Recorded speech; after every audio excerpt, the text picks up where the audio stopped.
There's a moment every man faces in a relationship where he does start to wonder, does she even care about me? Does she even care? And does she even give a shit about me?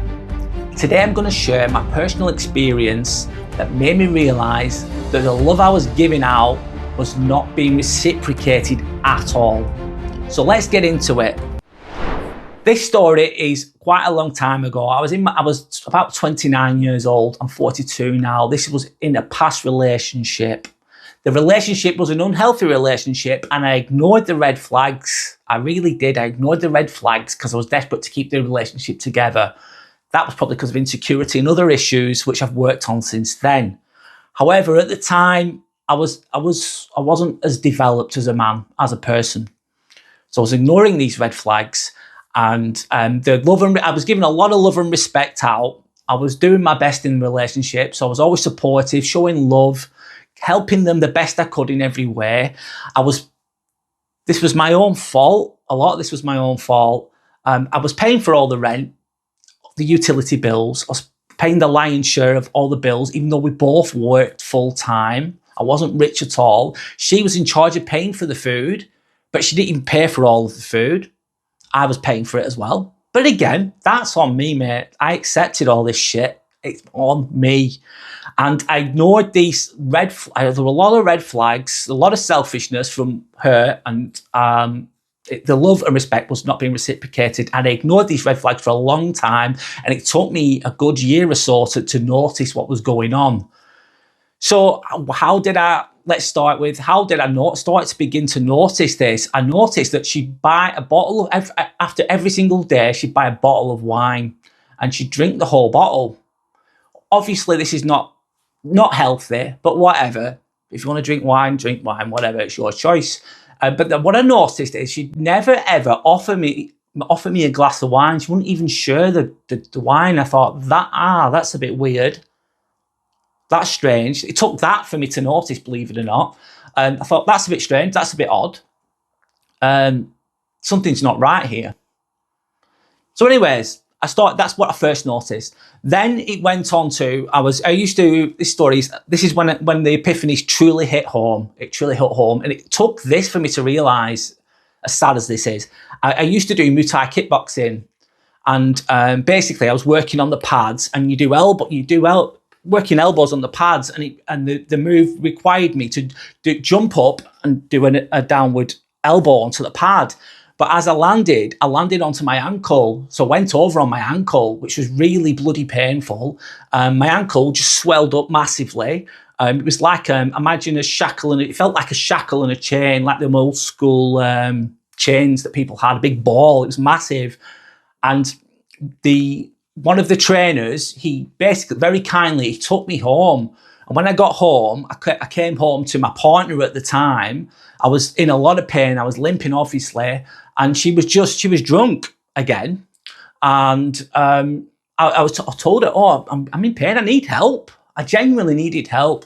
I was struggling. And then she looked at it for a few seconds or whatever, sit down. And then she just talked about how bad her day was. She just talked about how bad her day was. That's all she did. And I was in pain. I needed to go to the hospital.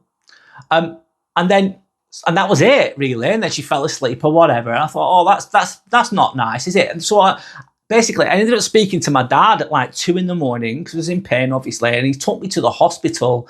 And when I was at the hospital, I was sat there thinking, my dad's taking me to hospital. It should have been my partner taking me to the hospital. I've got him in a lot of pain. All she's doing is talking about herself, even though I genuinely needed help at that time. And there was no love, no respect. She didn't give a shit. She didn't give a shit. And I had an epiphany and I thought, oh my God, this is what it took for me to realise. I know it sounds silly to some people, but this took, because I was ignoring the red flags at the time, this event, me physically getting hurt, was what made me realise that the love and respect wasn't being reciprocated. So that's when I thought, okay, my love and respect is not being reciprocated whatsoever. And then my mindset shifted. My eyes were open. I could see clearly. At long last, I could see clearly. And I wasn't so nice anymore. I wasn't so supportive anymore because I knew it wasn't coming back. When you realise this person that I'm with just genuinely doesn't care about me no matter how hard I try. And in my own way, I suppose, if you've got like a person who's really trying and a person who doesn't give a shit, the relationship is like toxic. It's not healthy, but all your effort is kind of keeping it together. You're keeping that relationship together. You're keeping the dysfunction together by putting all that energy in. But once you take that away and you stop trying so hard, it just falls apart. So what happened was the relationship just fell apart quite quickly after that shift, because I wasn't willing to accept. I learned some self-respect there, actually. I wasn't willing to accept that. I wasn't willing to accept that type of toxic relationship at all. So I learned the hard way, but you don't have to. You can put tests in place with regards to relationships, especially if it's a new relationship that's just forming, and just before you commit, put these tests in place. So with regards to reciprocation, if you're putting a lot of energy and effort into that relationship, you're initiating everything, you're supportive, you're calling them all the time, you're investing maybe financially in that and things like that, then I believe it's good to take a little bit of a step back with all that.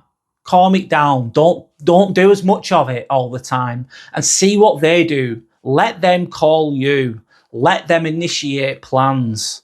Let them offer you support, etc., etc. That, I believe, that kind of test is a good thing. This doesn't mean you're playing silly games, because some people might think that is playing games. I don't think it is. It's protecting yourself, and especially if it's early on in a relationship, just before you fully committed into it, you're not completely emotionally connected to that relationship yet. You just see what they do, and if they care about you, that's a green light or a green flag, whatever you want to call it. That's a good thing. But if they're not really trying, they're not really putting any effort in, they're not really trying to support you in any way, shape, or form, that's they're showing you with their actions who they are. And you don't, trust me now, if you want a healthy relationship, you don't want that. It's not good enough. You should respect yourself enough to expect only the best. So I will ask you this: do you believe that it's the right thing to do to put tests into place before beginning a committed relationship with a woman? Comment below. I will be bringing out more content like this in the near future. If you want to see more of that, then please subscribe. There are other tests that you can put into place, which I will cover in my future videos. But thank you for watching, and goodbye.